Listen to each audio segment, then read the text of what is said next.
Mes chers concitoyens, le président de la République a réuni aujourd'hui en fin d'après-midi un comité de clowns, d'astrologues et de joueurs de flûte à bec pour un apéro scientifique d'urgence afin de discuter, au regard de la situation actuelle, d'un tout nouveau protocole sanitaire.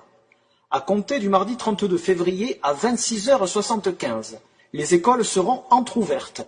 L'accès se fera en crabe, dans les conditions normales de 50 élèves par classe, en respectant toutefois une distanciation de 15 mètres entre chaque individu, le port du masque étant également renforcé par celui d'un collier de gousse d'ail que le personnel éducatif et les enfants devront garder toute la journée.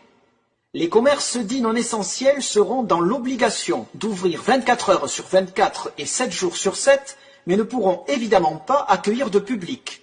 Concernant les activités extrascolaires, les sports de balle ne dépassant pas la taille d'une pastèque resteront praticables à la condition de ne jamais entrer en contact avec le ballon.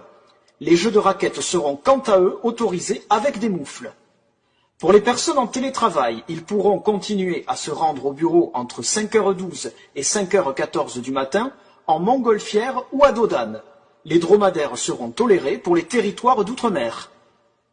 Les natifs du signe astrologique Bélier, Balance et Taureau pourront effectuer leurs achats de première nécessité s'ils se rendent au supermarché munis d'une tongue au pied gauche uniquement en pas chassé ou en roulade pour les Sagittaires.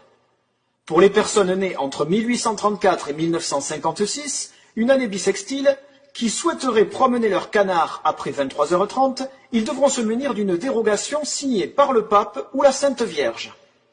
Par ailleurs, dans un souci d'apaisement, la chanson de Serge Lama, Je suis malade, sera retirée des programmations radiophoniques et des plateformes de téléchargement.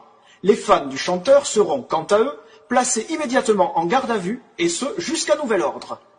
Enfin, en ce qui concerne le vaccin, au vu de la pénurie actuelle, il a été décidé que celui-ci serait remplacé par la protection d'un marabout en téléconsultation sous la forme d'un mail magique dont le contenu devra être récité à la pleine lune par tous les Français qui le souhaitent.